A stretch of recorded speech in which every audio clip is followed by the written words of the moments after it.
ಇಲ್ಲಿ ಕೂರಿಸಿದ್ದಾರೆ ಅಂದರೆ ನಾನು ಒಂದು ಸ್ವಲ್ಪ ಜನರನ್ನ ವೇದಿಕೆ ಮೇಲೆ ಕರೆಯೋದಕ್ಕೆ ನಿಮಗೆಲ್ಲ ಪರ್ಮಿಷನ್ ಕೇಳ್ತಾ ಇದ್ದೀನಿ.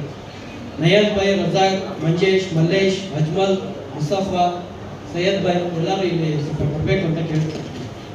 ಬನ್ನಿ, ಎದ್ದು ಬನ್ನಿ.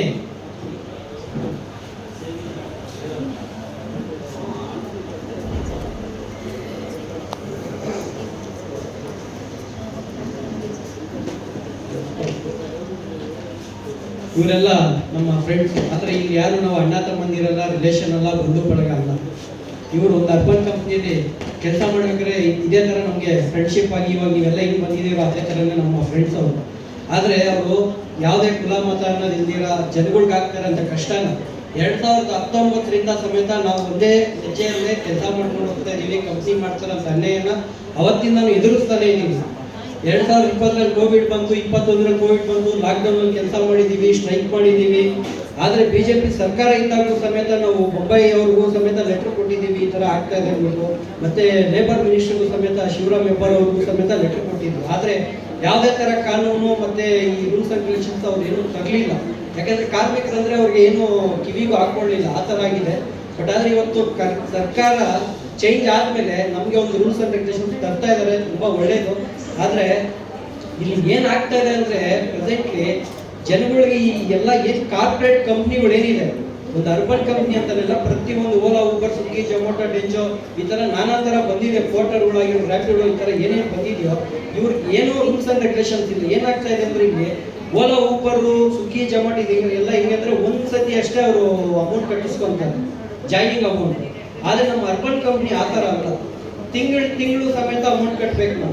ನಾವು 1,000 2,000 ರೂಪಾಯಿ ಅಲ್ಲ ಇಲ್ಲಿ ಕಟ್ಟೋದು. ನಾವು ಒಂದು ಕಾರ್ಪೊರೇಟರ್, ನಾನು ಕಾರ್ಪೊರೇಟರ್ ಕೆಲಸ ಮಾಡ್ತೀನಿ ಅಂದರೆ ತಿಂಗಳು ನಾನು 7,000 ರೂಪಾಯಿ ರೀಚಾರ್ಜ್ ಥರ ಕಟ್ಟಬೇಕು. ಮತ್ತೆ ಒಂದು ಲೀಡ್ಗೆ ಇಷ್ಟು ಅಂತ ನಾನು ಅವ್ರಿಗೆ ಕಮಿಷನ್ ಕೊಡಬೇಕು. ಇಲ್ಲಿ ತುಂಬಾ ಸಮಸ್ಯೆ ನಡೀತಾ ಇದೆ, ತುಂಬಾನೇ ಅಂದರೆ ತುಂಬ. ಯಾಕಂದ್ರೆ ಇವಾಗ ಹೆಣ್ಮಕ್ಳಿದ್ದಾರೆ, ಬ್ಯೂಟಿಷಿಯನ್ಸ್, ಅವ್ರು ಕಾರಲ್ಲಿ ಹೋಗ್ಬೇಕು, ಆಟೋದಲ್ಲಿ ಹೋಗ್ಬೇಕು, ಒಂದು ಕಸ್ಟಮರ್ ಮನೆಗೆ ಹೋಗ್ಬೇಕಂದ್ರೆ ಅವ್ರು ಏನು ಮಾಡ್ತಾರೆ, ತಿಂಗಳಿಗೆ ಏನಿಲ್ಲ ಅಂದ್ರೆ ಕನಿಷ್ಠ 10,000 15,000 ರೂಪಾಯಿ ಒಂದೊಂದು ಲೇಡಿ ಕಟ್ಟಬೇಕು ಕಂಪ್ನಿಗೆ. ಕಟ್ಟಿನೂ ಸಮೇತ ಅವ್ರ ಮೇಲೆ ದಬ್ಬಾಳಿಕೆ. ಏನ್ ದಬ್ಬಾಳಿಕೆ? ಕಸ್ಟಮರ್ ಮನೆಗೆ ಒಂದು 5 ನಿಮಿಷ ಟ್ರಾಫಿಕ್ ಜಾಮ್ ಆಗಿರುತ್ತೆ. ಯಾಕಂದ್ರೆ ನೀವೆಲ್ಲ ಆಟೋ ಓಡಿಸ್ತಾರೆ, ಟ್ರಾಫಿಕ್ ಏನಿದೆ ನಿಮ್ಗೆ ಗೊತ್ತಿದೆ.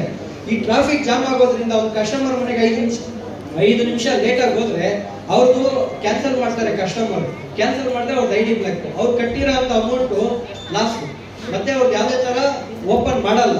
ಮತ್ತೆ 1 ತಿಂಗಳು ಅಥವಾ 1-2 ತಿಂಗಳು ಆದ್ಮೇಲೆ ನೀವು 50,000 ರೂಪಾಯಿ ಕಟ್ಟಿ ನಿಮ್ದು ID ಓಪನ್ ಮಾಡ್ತೀವಿ ಅಂತ. ಈ ತರ ಎಲ್ಲ ದಬ್ಬಾಳಿಕೆ ನಡೀತಾ ಇದೆ. ಇಲ್ಲಿ ಯಾರೇನು ಮಾತಾಡಿದ್ರೆ ಇವಾಗ ಇಷ್ಟು ಜನ ಬಂದಿದ್ದಾರೆ, ಇಲ್ಲಿ ಕೆಲಸ ಮಾಡ್ತಾ ಇರೋರು ಇದ್ದಾರೆ, ಮಾಡದೇ ಇರೋರು ಇದ್ದಾರೆ. ಆದ್ರೆ ಏನಾಗುತ್ತೆ ಅಂದ್ರೆ ಇಲ್ಲಿ ಬಂದಿರೋಂಥ ವ್ಯಕ್ತಿಗಳು ನಾಳೆ ನಾಳಿದ್ದು ID ಬ್ಲಾಕ್ ಮಾಡ್ತೀವಿ ಅನ್ನೋದು ಭಯ. ಅದಕ್ಕೋಸ್ಕರನೇ ಜನ ಬರಲಿಲ್ಲ. ಇಲ್ಲ ಅಂದಿದ್ರೆ ಇಲ್ಲಿ ಬರ್ತಾ ಇದ್ದಿದ್ದು ಇಷ್ಟೇ ಜನ ಅಲ್ಲ, ಅರ್ಬನ್ ಕಂಪ್ನಿಲಿ ಕನಿಷ್ಠ ಅಂದ್ರೆ 300ರಿಂದ 400 ಜನ ಬರ್ಬೇಕಾಗಿತ್ತು. ಆದ್ರೆ ಭಯ. ಆದ್ರೆ ಇನ್ನು ಮುಂದೆ ಎಲ್ಲರಿಗೂ ಇಲ್ಲಿ ಇರೋರೇ ಹೇಳ್ತಾ ಇದ್ದೀನಿ, ಯಾವುದೇ ತರ ಭಯ ಬೇಡ. ಯಾಕಂದ್ರೆ ಏನಕ್ಕೆ ಹೇಳ್ತಾ ಇದೀನಿ ಅಂದ್ರೆ ಇಲ್ಲಿ ಇರೋಂಥ ಲೀಡರ್ಸು ಆ ಧೈರ್ಯ ನಮ್ಗೆ ಕೊಟ್ಟಿರೋಂಥ ಆ ಧೈರ್ಯ ನಾನು ನಿಮ್ಗೆ ಹೇಳ್ತಾ ಇದ್ದೀನಿ. ಯಾರಿಗೆ ಆಗಲಿ ಕಂಪನಿಯಿಂದ ಫೋನ್ ಆಗಿ ಮೆಸೇಜ್ ಆಗಿ ಬಂದ್ರೆ ಅದನ್ನ ಎವಿಡೆನ್ಸ್ ನೀವು ಇಟ್ಕೊಳ್ಳಿ, ನಾವು ಅವ್ರ ಮೇಲೆ ರಿಟರ್ನ್ ಕಂಪ್ಲೇಂಟ್ ಮಾಡ್ಬೋದು. ಯಾಕಂದ್ರೆ ರೂಲ್ಸ್ ಅಂಡ್ ರೆಗ್ಯುಲೇಷನ್ಸ್ ಅಲ್ಲಿ ಬರ್ತಿದೆ, ಅದನ್ನ ಯಾರು ಭಯ ಬೀಳಾಗ್ತದೇನಿಲ್ಲ. ಮುಂದಕ್ಕೆ ಇವಾಗ ಅಣ್ಣ ಅವ್ರು ಹೇಳಿದ್ರು, ಇದು ಬಿಲ್ ಪಾಸ್ ಆಗಿಲ್ಲ ಅಂದ್ರೂ ನಾವು ಹೋರಾಟ ಮಾಡ್ಬೇಕು ಅಂದ್ರೆ ಇಲ್ಲಿರೋಂಥ ಇಷ್ಟು ಜನ ಇದ್ರೆ ಸಾಕಾಗಲ್ಲ. ಯಾಕಂದ್ರೆ ಅರ್ಬನ್ ಕಂಪ್ನಿಯಲ್ಲಿ ಸುಮಾರು 100,000 ಜನ ಕೆಲಸ ಮಾಡ್ತಾ ಇದ್ದಾರೆ. ಆಟೋದವರು ಏನು ಒಬ್ರು ಇಬ್ರು ಇಲ್ಲ. ಓಕೆ, ಇಲ್ಲಿ ಏನಂದ್ರೆ ನಮ್ಗೆ ಯಾಕೆ, ಇಲ್ಲಿ ನನಗೊಂದು ತೊಂದರೆ ಆಗಿದೆ, ನಾನು ಬಂದು ಇಲ್ಲಿ ಮಾತಾಡ್ತಾ ಇದ್ದೀನಿ, ಆದ್ರೆ ನಮ್ಗೆ ಯಾಕೆ ಬೇಕಿದು, ಅವ್ರೇನು ಮಾಡ್ಕೊಂತ ಇದ್ದಾರೆ, ನನಗೆ ಯಾಕೆ ಅನ್ನೋದೇ ಇಲ್ಲಿ ಬಂದ್ಬಿಟ್ಟಿದೆ. ಮನುಷ್ಯನಿಗೆ ಮನುಷ್ಯತ್ವ ಅನ್ನೋದು ಹಿಂದಿರ ಆಗ್ಬಿಟ್ಟಿದೆ. ನಾನೇ ಅನ್ನೋದೇ ಸ್ವಾರ್ಥ ಆಗ್ಬಿಟ್ಟಿದೆ. ಬಟ್ ಅದನ್ನೆಲ್ಲ ಬಿಟ್ಟು ನಾವೇನು ಒಗ್ಗಟ್ಟು ಸೇರ್ಕೊಂಡು ಜನಗಳನ್ನ ಸೇರ್ಕೊಂಡು ನಾವು ಯಾವತ್ತು ಬಲ ಪಡಿಸ್ಕೊಂತೀವೋ ಅವತ್ತೇ ನಮಗೆ ಸಕ್ಸಸ್ ಆಗೋ ಚಾನ್ಸಸ್ ತುಂಬಾ ಇರೋದು.